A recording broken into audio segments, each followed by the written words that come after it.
मित्रों नमस्कार। मकर राशि वाले व्यक्तियों के लिए 2026 की हार्दिक हार्दिक शुभकामनाएं। ये वर्ष आपके लिए सुख शांति और समृद्धि कारक हो और इसी तारतम्य को हम आगे बढ़ाते हुए 2026 आपके लिए कैसा रहेगा, आपको इसमें क्या उपाय करने हैं, इनकी हम आपसे चर्चा करेंगे। पहले चर्चा करेंगे आपके स्वास्थ्य को लेकर, फिर चर्चा करेंगे आपको धन को लेकर, इसके बाद चर्चा होगी सुख भोग विलास की वस्तुएं, भूमि भवन वाहन की बात करेंगे। फिर इसके बाद हमारी बात होगी आपके व्यापार व्यवसाय के लिए। इसके बाद करेंगे बात आपकी शिक्षा दीक्षा विद्यार्थियों को विशेष कैसा रहेगा, और फिर अंत में बात होगी आपके पारिवारिक जीवन को लेकर। इसके बाद आप कैसी यात्राएं करने वाले हैं, यात्राओं के लिए आप क्या उपाय करने हैं, इन सब की हम आपसे इस वीडियो में चर्चा करेंगे। तो देर नहीं करते हुए चलते हैं सबसे पहले, क्योंकि पहला स्वास्थ्य सबसे पहला कारक होता है। तो स्वास्थ्य,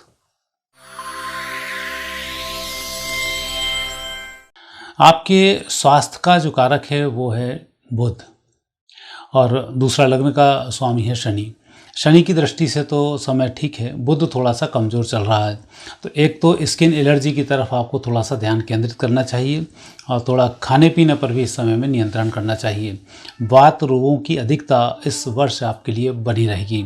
समय अवश्य ही बहुत अच्छा है। यदि आप स्वस्थ व्यक्ति हैं तो मानकर चलें आप स्वस्थ ही रहेंगे। इस वर्ष कोई बीमारी लगने के योग नहीं है। लेकिन यदि आपको कोई बीमारी है और आप परेशानी में चल रहे हैं तो उसमें वात रोगों में और वृद्धि होगी, और स्किन की एलर्जी भी उसमें बढ़ सकती है। तो इसका भी यदि आप थोड़ा सा ध्यान रखेंगे बेहतर होगा। प्राणायाम करने से इसमें लाभ की प्राप्ति होती है।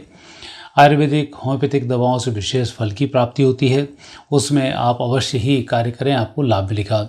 दूसरा, भगवान श्री गणेश जी की आराधना करने से भी इसमें लाभ प्राप्त होता है। गणेश जी के बुधवार को दर्शन करने से उत्तम फलों की प्राप्ति होगी, और यदि रत्न पहनना चाहते हैं तो पन्ना रत्न इस समय में पहन सकते हैं। तो इस प्रकार से स्वास्थ्य के लिए तो आपका यह वर्ष अच्छा वर्ष है, थोड़ी सी आपको मेहनत अवश्य लगेगी। अब हम दूसरी बात करते हैं धन की।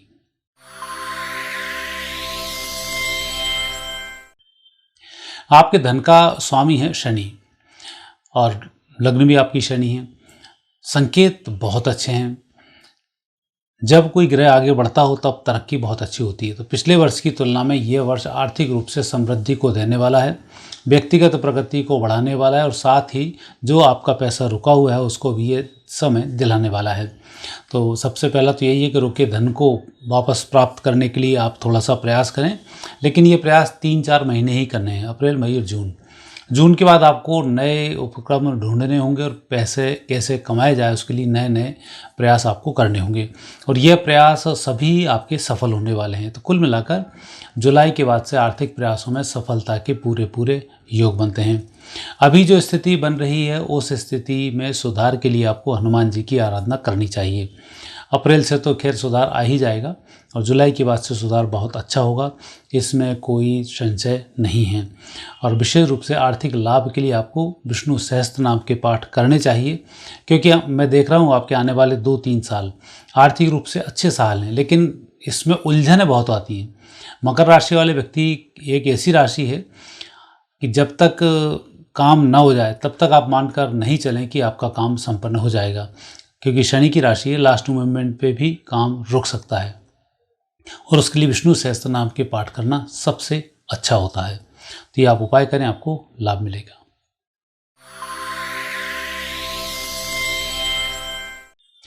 सुख संपत्ति की यदि बात की जाए तो आपके सुख संपत्ति का स्वामी बनता है मंगल। इसलिए मकर राशि वाले व्यक्ति मंगल की तरह थोड़े से उग्र होते हैं।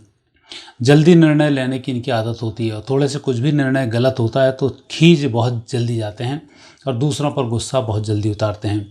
तो इस वर्ष आपको इस बात का ध्यान रखना है कि आपके ग्रहयोग आपके पक्ष में हैं। आप जितनी मेहनत करेंगे उतने अच्छे फलों की प्राप्ति होगी। तो किसी दूसरे व्यक्ति को आरोपित नहीं करते हुए आपके प्रयासों में कमी मानकर वापस आपको प्रयास प्रारंभ करने होंगे, सफलताएं मिलेंगी। स्थायी संपत्ति के योग अप्रैल से ही प्रारंभ हो रहे हैं, और अगले वर्ष अप्रैल से पहले आपको स्थायी संपत्ति की प्राप्ति होगी। यदि स्थायी संपत्ति और वाहन की यदि आप उम्मीद लगाए बैठे हैं तो अप्रैल के महीने में और नवंबर के महीने में वाहन के अच्छे योग बनते हैं। वाहन परिवर्तन भी करना चाहें तो भी योग अच्छे बनते हैं। तो कुल मिलाकर संपत्ति और वाहन की यदि देखी जाए कुंडली आपकी, तो ग्रह योग आपके पक्ष में है, आपको उत्तम लाभों की प्राप्ति होगी। जब भी कोई वाहन खरीदें तो ऐसे समय में हनुमान जी की आराधना करना, हनुमान चालीसा का पाठ करना नहीं भूलें।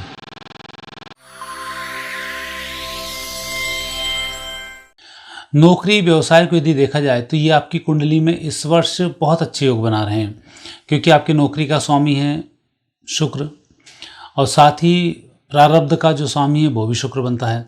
और ऐसे समय में शुक्र अभी उच्च राशि के होकर विराजमान है 33 स्थान पर, तो ये संकेत तो प्रदान कर रहे हैं कि यह वर्ष नौकरी, पैसा, प्रमोशन, आर्थिक स्थिति में सुधार, धन की स्थिति, धन के लिए जो भी प्रयास कर रहे हैं उसमें और आपकी पार्टनरशिप में सभी प्रकार से उत्तम फलों को ये देने वाला है।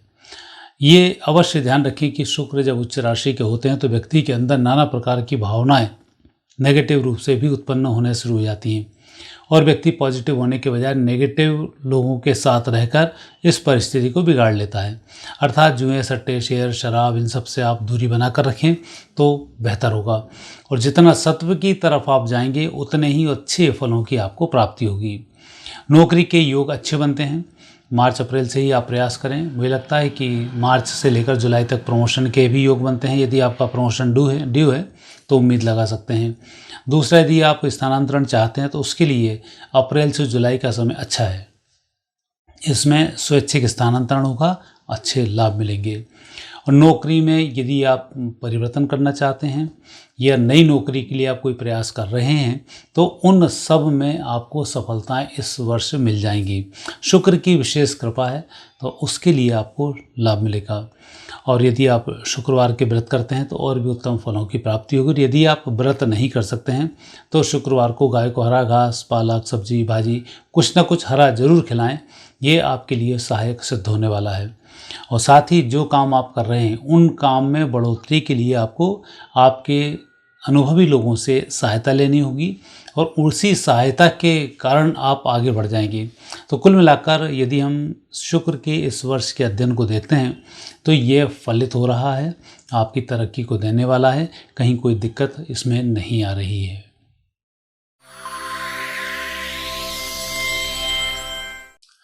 शिक्षा को हम यदि लेते हैं तो विद्यार्थियों के लिए ये वर्ष कुछ अच्छा है। मंगल और शुक्र आपके शिक्षा के ग्रह हैं और किस्मत है आपकी, ये दोनों ग्रह इस वर्ष अच्छे चल रहे हैं तो पढ़ाई की स्थिति भी आपकी अच्छी बनती है, और शुक्र के कारण नौकरी पैसे की स्थिति भी आपकी अच्छी बनती है।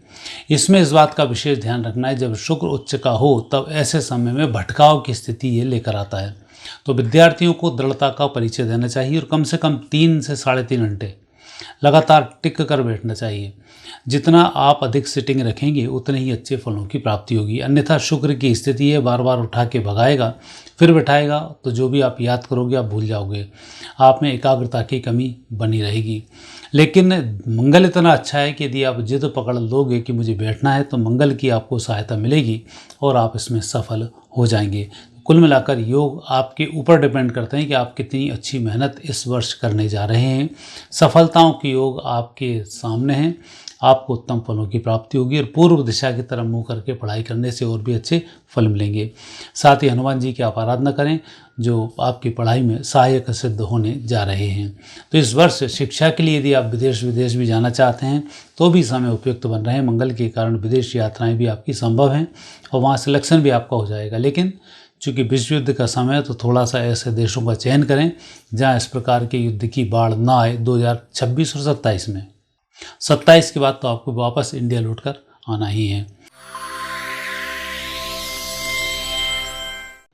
यदि हम विवाह को देखते हैं तो इस वर्ष गुरु विशेष रूप से आपके ऊपर कृपा बनाकर रखेंगे। वैसे मिथुन राशि, कर्क राशि जब भी मैं गुरु प्रवर्ण करे तब मकर राशि वाले व्यक्तियों के विवाह के योग तो बन जाते हैं। तो अभी आप उम्मीद लगा कर रखें कि यह वर्ष भी अंत से लेकर मार्च 2027 तक आपके विवाह के योग बने हुए हैं। वैवाहिक जीवन भी आगे आपका सुखी रहेगा। हालांकि मकर राशि वाले व्यक्तियों के वैवाहिक जीवन में तीसरे व्यक्ति का हस्तक्षेप बहुत रहता है, चाहे माता पिता हों, चाहे आपके बॉयफ्रेंड गर्लफ्रेंड हों, इनके कारण बड़ी दिक्कत आती है। तो इस वर्ष थोड़ा सा इस बात का विशेष ध्यान रखें कि इस प्रकार की कोई तीसरी व्यक्ति आपके वैवाहिक जीवनों में ना आए, अन्यथा ये नेगेटिव योग भी बना रहे हैं। और यदि आपके कहीं पुराने संबंधों के कारण कोर्ट कचहरी के मामले चल रहे हैं तो उन्हें सुलझाने का प्रयास करें। जुलाई के बाद वह मामले सुलझ जाएंगे और आपका पारिवारिक जीवन वापस हरा भरा हो जाएगा। लेकिन इस वर्ष यदि कोई व्यक्ति एंट्री करता है तो फिर अवश्य ही नेगेटिव योग यहाँ पर बनते हुए भी दिखाई दे रहे हैं। और यदि आपके विवाह में कहीं कोई विलंब आ रहा है, लंबा समय हो चुका है, तो ऐसे समय में गणेश जी की आराधना करना सर्वोत्तम सिद्ध होने वाला है। गणेश चतुर्दशी का पाठ करें या गणेश जी के किसी भी मंत्र का पाठ करना शुरू करें। भगवान श्री गणेश जी की कृपा से आपके यहाँ पर इस वर्ष मांगलिक कार्य अवश्य होगा।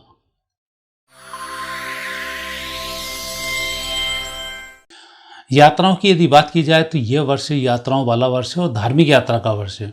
आपकी यात्रा के स्वामी गुरु बनते हैं और गुरु की विशेष कृपा इस वर्ष आपके ऊपर बनी हुई है। गुरु की दृष्टि ही गुरु की राशि के ऊपर अभी बन रही है, तो यह संकेत प्रदान कर रही है कि आपकी यात्राएं होंगी। और फिर कुछ समय बाद कर्क राशि के जब गुरु होंगे तब भी आपके लग्न स्थान को निहारेंगे। तो ऐसे समय में संकेत मिल रहे हैं कि इस वर्ष आप कोई रुकी हुई धार्मिक यात्राओं को करने वाले हैं।